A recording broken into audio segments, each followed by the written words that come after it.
دیکھیے جیسا کہ ہم نے خطبے میں بھی دیکھ لیا، اللہ نے قیام اللیل جو ہے اسے فرض نہیں ٹھہرایا تطوعا، قرآن مجید میں بھی اس کا کوئی ذکر نہیں، احادیث میں اس کی تشویق و ترغیب پوری موجود ہے، ایک اور حدیث بھی ہم بعد میں پڑھیں گے اس پر۔ اس کا پس منظر کیا تھا کہ اس کو چھوڑ دیا گیا۔ اب ظاہر بات ہے مسلمانوں میں کمزور بھی ہیں، مسلمانوں میں وہ مزدوری کرنے والے بھی ہیں، روزہ تو فرض ہے ان پر، چاہے مئی کا مہینہ ہے اور گندم کاٹنی ہے، روزہ تو پھر بھی رکھنا ہوگا، یہ سب کچھ، لیکن یہ کہ رات کو پھر کھڑے رہنا ان کے لیے، جاگنا ممکن نہیں، لہذا ان کے اوپر یہ چیز فرض نہیں۔ حضور نے تراویح کی نماز یا قیام اللیل نہ اسے فرض قرار دیا، نہ اس کے بعد جماعت کوئی اہتمام کیا مستقل، صرف 3 راتیں آپ نے جماعت کروائی ہے، اس میں 8 رکعتیں آپ نے پڑھی ہیں کہ جو آپ کا معمول تھا تہجد کا وہ پڑھی، اور تہجد کے وقت ہی جماعت کرائی ہے۔ یہ ہے وہ حدیث، اس کے علاوہ کسی نماز تراویح جو ہے جو ہم پڑھتے ہیں 20 رکعتیں عشاء کے ساتھ متصل، اس کا کوئی ذکر نہ دور نبوی میں ہے نہ دور صدیق اکبر میں ہے۔ یہ دور حضرت عمر کی خلافت میں ہوا ہے، اور ہم نہیں کہہ سکتے کتنے سال کے بعد ہوا ہے۔ حضرت عمر رضی اللہ تعالیٰ عنہ کی خلافت کا دور جو ہے وہ تو 10 برس ہے، ہو سکتا ہے 5 برس کے بعد ہوا ہو، 6 برس کے بعد ہوا ہو، 12 ہوا ہے ان کے عہد۔ حضرت عمر ایک مرتبہ مسجد میں داخل ہوئے، مسجد نبوی میں، تو دیکھا کہ کچھ لوگ 8 10 12 جو ہیں وہ ایک جو ہے حافظ کے پیچھے کھڑے ہوئے اور قرآن سن رہے ہیں، کچھ دوسرے کونے میں کھڑے ہیں، کچھ کہیں اور کھڑے ہیں، مختلف جماعتیں ہو رہی ہیں۔ تو انہوں نے سوچا کہ کیوں نہ ان سب کو ایک امام کے پیچھے جمع کر دیا جائے، اور اس کے لیے لوگوں کی سہولت کے لیے عشاء کے ساتھ متصل رکھ دیا جائے، اس لیے کہ تہجد کے وقت اٹھنا جو ہے وہ تو ہر کس و ناقص کا کام نہیں ہے، کہ عشاء کے بعد اگر تھوڑا سا اضافی وقت ہو صرف، تو یہ ہر شخص کر لے گا، مزدور بھی کر لے گا۔ لہذا آپ نے یہ نظام تجویز فرمایا کہ عشاء کے متصلاً بعد 20 رکعت نماز پڑھی جائے اور ایک امام کے پیچھے پڑھی جائے۔ یہ گویا کہ اجتہاد ہے حضرت عمر رضی اللہ تعالی عنہ، اس کو آپ نے خود بدعت بھی قرار دیا ہے، لیکن بدعت حسنہ۔ بدعت کس اعتبار سے؟ لغوی اعتبار سے، نئی بات، اس لیے کہ حضور کے زمانے میں نہیں تھی، تو یہ اس طریقے سے ایک نئی بات ہے، لیکن یہ بات چونکہ بہت اچھی ہے، بہت عمدہ ہے۔ آپ جب یہ نظام چل پڑا تو ایک دن مسجد میں آئے، دیکھا کہ بڑی بھری مسجد ہے، صحابہ کھڑے ہیں اور ایک امام کے پیچھے قرآن سن رہے ہیں۔ آپ نے فرمایا نعم البدعۃ ھذہ، یہ جو ہم نے نئی بات شروع کی ہے یہ بہت اچھی ہے، بہت عمدہ ہے۔ اب یہاں سے فرق واقع ہو گیا ہے۔ ایک تو اہل تشیع جو ہے وہ تو ویسے ہی حضرت عمر سے بہت دشمنی رکھتے ہیں، عناد رکھتے ہیں، تو حضرت عمر کے اجتہادات سے انہیں نفرت ہے، انہیں دوری ہے، چاہے وہ کوئی سا بھی حضرت عمر کا اجتہاد ہو۔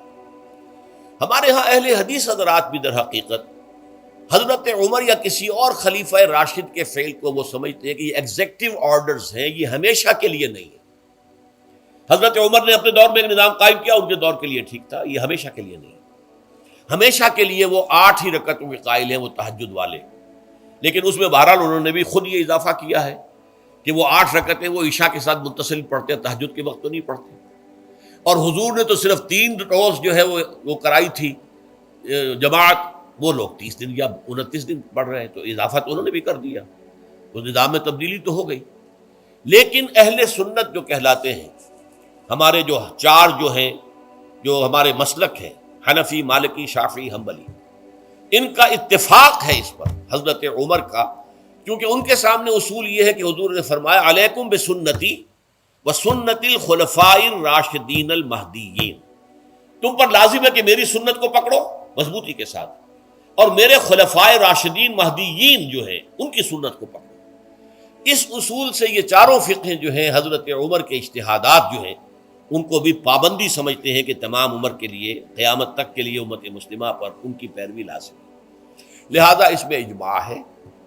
اور یہاں تک کہ یہ سب سے آخری جو اس میں مسلک پیدا ہوا ہے زمانی اعتبار سے، سب سے پہلے مسلک جو ہے حنفی پیدا ہوا ہے، پھر مالکی پیدا ہوا ہے، پھر شافعی پیدا ہوا ہے، اور پھر حنبلی آخری ہے۔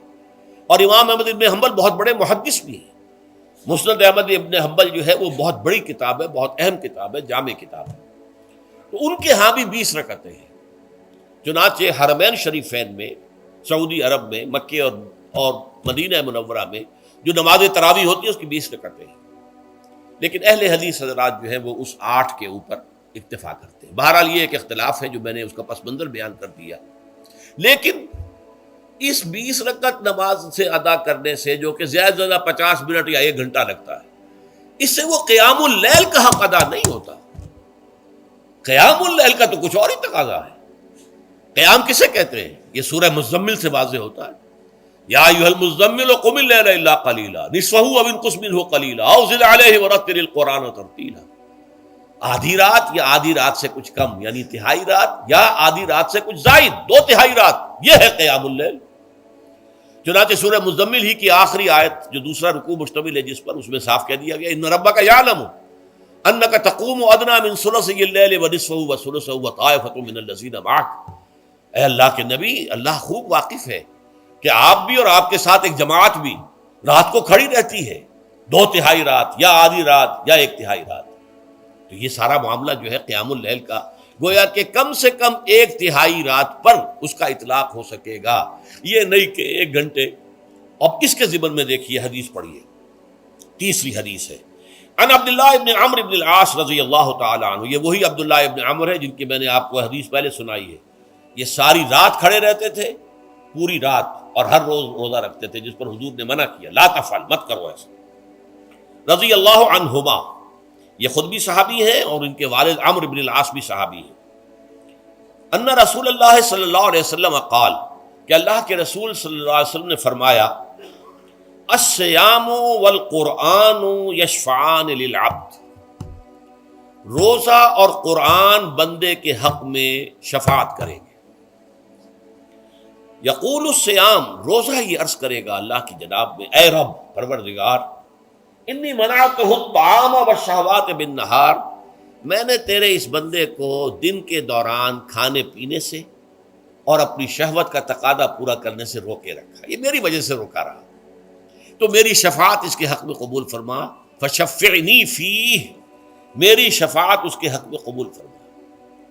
ویقول القرآن، قرآن کیا کہے گا، منعتہ النوم باللیل، میں نے اسے رات کے وقت سونے سے، نیند سے روکے رکھا، فشفعنی فیہ، تو اس کے حق میں میری شفاعت قبول فرما۔ حضور فرماتے ہیں فیشفعان، ان دونوں کی شفاعت قبول کی جائے گی۔ یہ ہے قیام اللیل۔